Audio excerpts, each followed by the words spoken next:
à tous, je suis ravie d'accueillir nos amis les béliers, ascendant bélier, signe lunaire en bélier, pour la guidance de ce mois d'avril 2026. Je vous rappelle que c'est une guidance générale, vous prenez vraiment que ce qui vous parle.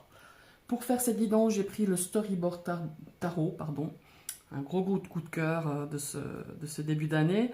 Et on va donc découvrir vos énergies déjà avec une première carte qui va nous parler de l'énergie globale du mois, l'énergie générale.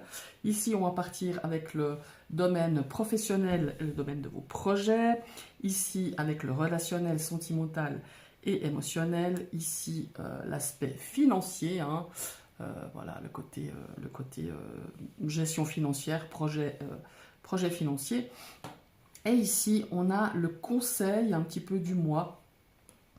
Voilà, un petit peu le message que le tarot a envie de vous transmettre. Voilà, on démarre tout de suite. Oups, je suis pas très droite. On démarre tout de suite avec l'énergie générale de ce mois d'avril 2026 pour vous, les amis, les béliers. Et nous avons... Oh, superbe. Moi, j'adore la reine de coupe. Reine de coupe. Alors, ce qu'on peut dire, c'est qu'on part sur une énergie générale, comment il faut dire ça, assez, on est dans l'émotion, voilà, c'est un peu ça. On est dans le, comment il faut dire, on ressent beaucoup les choses.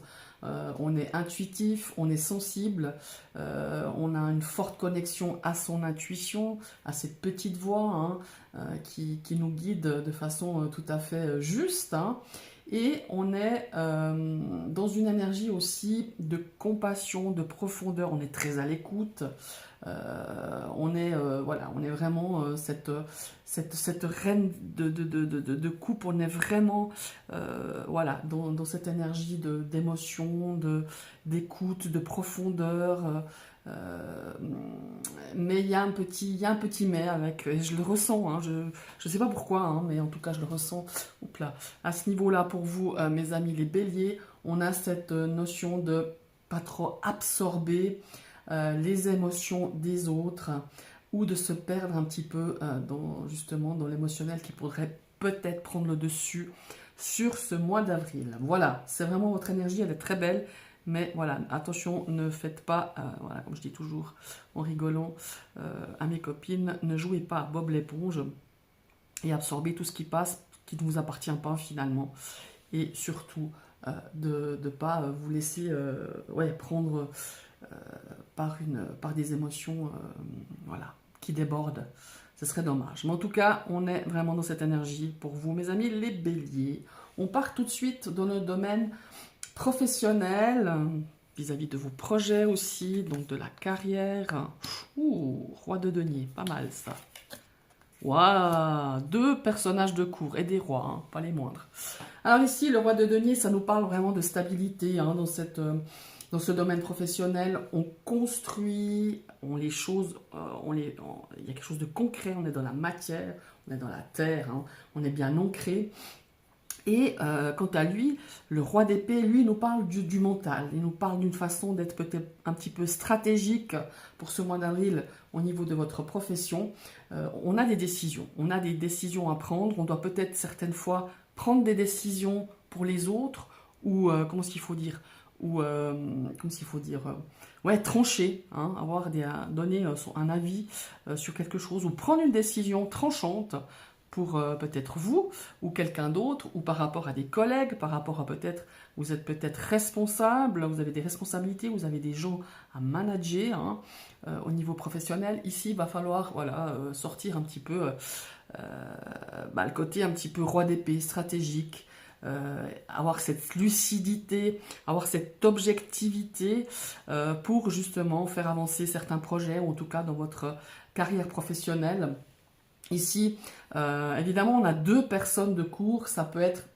C'est possible aussi qu'il y ait une personne influente ou une énergie masculine assez forte, mais ça peut être aussi une femme, par exemple un patron, un conseiller, ou vous-même, vous êtes conseiller, mentor, patron, manager, comme je vous l'ai dit tout à l'heure. En tout cas, on a vraiment cette notion de prendre des décisions et de structurer en tout cas cet aspect professionnel et vos projets, enfin tout ce qui concerne un petit peu votre carrière, voilà, tout simplement votre activité, hein.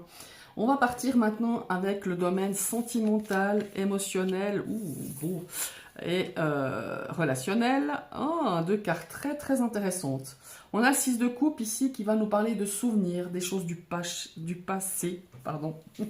Ça nous parle de nostalgie, hein. Quand on a un petit peu le blues, on a tendance un petit peu à regarder dans le rétroviseur, comme je dis. Alors, le rétroviseur, c'est bien, mais il ne faut pas s'y attarder. Voilà. Moi, c'est un petit peu ce côté 6 de coupe qui me donne très souvent dans mes tirages. Et on a l'ermite ici qui nous parle de solitude choisie, qui nous parle de recul, de travail d'introspection, de profondeur, hein, d'aller chercher au fond de nous-mêmes ce qu'on désire vraiment. Il y a peut-être aussi un break, hein, pour certains béliers qui sont en couple, peut-être le besoin justement de faire le point par rapport à votre relation. Voilà, on est plutôt dans une énergie de compréhension, hein, ici avec l'ermite, mais il peut y avoir quelqu'un du passé qui refait surface, ou peut-être quelqu'un du passé que vous pensez à cette personne ou à cette situation, ça peut être aussi une situation. Et ici, il y a vraiment, et pour moi c'est très fort parce que ça rejoint aussi cette reine pardon, de coupe. On a vraiment besoin de prendre du recul pour comprendre une situation face à vos sentiments, face à vos émotions, une situation relationnelle, émotionnelle ou sentimentale. Voilà, il y a vraiment besoin, pour moi, un réel besoin évidemment, de refaire un petit peu le point et de comprendre vraiment où vous en êtes, si vous êtes en couple, qu'est-ce que vous désirez, qu'est-ce que vous ne désirez plus. Voilà, c'est vraiment ce travail-là, et l'ermite vient vraiment accompagner cette énergie du 6 de coupe, et en plus avec accompagner l'énergie du mois de la reine de coupe. Pour moi, il y a vraiment cette notion de compréhension et de prendre du recul pour comprendre voilà, ses sentiments, ses émotions par rapport à, alors peut-être votre situation sentimentale ou tout simplement une situation relationnelle ou émotionnelle. On passe à l'aspect de l'argent, les finances. On a un roi d'épée, mais qu'est-ce qu'on a comme... un cavalier d'épée. On a pas mal de personnages de cour. Et voilà l'apparition de notre chère Tempérance. Je crois qu'elle est déjà sortie pour un autre signe astrologique, je ne sais plus lequel. En tout cas, elle est là. Alors, le cavalier, comment il faut dire, le cavalier d'épée, c'est un petit peu le côté impulsif. On a la tête dans le guidon, et là, en l'occurrence, on met le casque et on monte sur la moto. Et on a tendance, peut-être dans ce domaine financier, à avoir des actions un petit peu impulsives. On ne réfléchit pas, on y va, tête baissée, et qu'est-ce qui arrive? Boum, on regrette. On fait peut-être, voilà, on pourrait parler d'achat compulsif, on pourrait parler d'actions irréfléchies, de dépenses irréfléchies, ou en tout cas d'un investissement pour lequel il faut justement la tempérance, c'est-à-dire de trouver un bon équilibre, de gérer au mieux ce domaine financier, d'éviter un petit peu les excès, d'éviter les achats ou les investissements voilà, tête baissée, sans trop réfléchir aux conséquences, sans trop réfléchir à quoi ça vous mène. Ici, on a vraiment une stabilisation, voilà, une stabilité qui va être demandée. Ça va vous fournir un petit peu d'effort. Après, le cavalier d'épée, il est cool parce qu'en fait, il prend des décisions assez rapidement. Il a quand même la notion, il est lucide, hein, parfois il fait preuve de lucidité, mais parfois, je dirais, le côté dominant ici de ce cavalier d'épée, c'est l'impulsivité. Donc, soyez attentifs. Essayez de stabiliser un petit peu, de donner un petit équilibre à ce domaine financier, au domaine de votre budget, de vos finances, et tout arrivera un petit peu à se stabiliser. si justement vous maîtrisez un petit peu ce cavalier d'épée qui est un petit peu foufou et qui avance tête baissée. Voilà, on vous demande d'être un peu plus équilibré et voilà, tout simplement pour pouvoir apporter une stabilité financière pour les mois à venir. Vous en aurez besoin, c'est ce qu'on me dit un petit peu dans l'oreillette. Donc voilà, soyez quand même assez attentifs à ces énergies. On va maintenant passer sur, comment il faut dire, sur l'aspect, bah là, voilà, le conseil du mois, hein, les deux conseils avec ces deux cartes.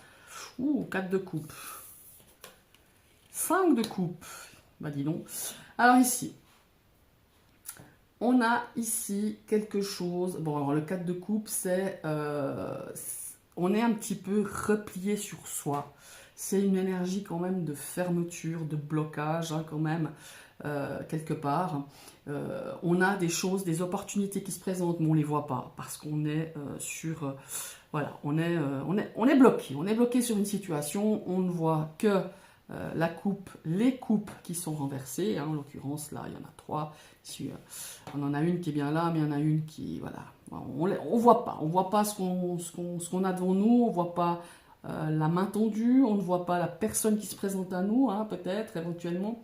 Et le 5 de coupe, alors là, on est vraiment dans cette phase où on est focalisé, je dirais, sur le négatif, malheureusement.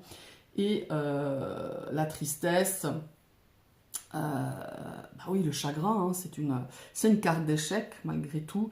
Le 4, c'est un petit peu une carte de blocage. Il faudrait pouvoir lâcher prise. En tout cas, je le ressens comme ça au niveau du conseil du mois ici. Le tarot, le message qu'il pourrait nous donner avec ces deux cartes, c'est de ne pas rester bloqué sur ce qui s'est passé peut-être, alors ça peut être dans le domaine sentimental relationnel, mais peut-être dans un autre domaine, de ne pas rester bloqué sur ce qui vous a blessé, ce qui vous a déçu, ce qui vous a frustré. Voilà, ce serait dommage parce qu'on pourrait passer à côté d'une opportunité, de quelque chose qui va se présenter. Ce serait, voilà, le vrai conseil, c'est regarder voilà, regardez ce que l'on a, hein, pas toujours voir le verre vide, mais de regarder ce qu'on a, ce qui est encore là, bien présent, et de s'ouvrir à une nouvelle perspective. Mais le 5 de coupe, souvent, il nous demande d'accepter quelque part ce qui s'est passé et de se dire, bon ben voilà, certes, ce qui est parti, hein, ça ne reviendra pas. Mais ce qu'on peut faire, c'est tirer un petit peu les leçons de ces expériences, de ce 5 de coupe, et d'avancer malgré tout, et de s'ouvrir à une nouvelle perspective. Ce qu'on pourrait dire un petit peu globalement sur ce tirage, pour vous mes amis les béliers, c'est qu'on a un mois un petit peu contrasté, hein, je dois être honnête. Il y a des épées, il y a des, comment il faut dire, il y a des coupes, on a pas mal d'émotions, on a quand même des émotions, je dirais, assez fortes, hein, des émotions, je dirais, porteuses, mais c'est quand même relativement bien maîtrisé malgré tout. On a besoin de se structurer sur ce mois d'avril pour vous, mes amis les béliers. On a, voilà, retour du passé, ça peut être des blessures, hein, puisqu'on est ici, on a quand même le 4, 5 et le 6, en plus dans le domaine relationnel, sentimental, émotionnel. On a peut-être besoin de comprendre, hein, par rapport à quelque chose, une situation, une blessure du passé, voilà. Les finances, voilà, hein, je ne veux pas vous répéter ce qu'il y a à faire. Et puis, il y a vraiment cette notion de ne pas rester bloqué sur une situation qui vous a frustré, blessé, déçu. Voilà, il y a une notion ici de se dire, malgré tout, on va de l'avant. On relève le menton et on y va un petit peu plus de façon voilà, de positive, de tirer des conséquences. C'est certes, il faut tirer, on en tire, hein, les conséquences des expériences difficiles, mais c'est une force. Et cette force-là va vous aider à surmonter justement certaines blessures, certains échecs, certaines déceptions. Et c'est un petit peu le message en tout cas pour ce mois d'avril que le tarot a envie de vous transmettre. Alors n'hésitez pas à liker, partager cette vidéo. Et si ce contenu vous a plu, n'hésitez pas à vous abonner à ma chaîne. Et je vous dis à tout bientôt pour une nouvelle vidéo. Bye bye!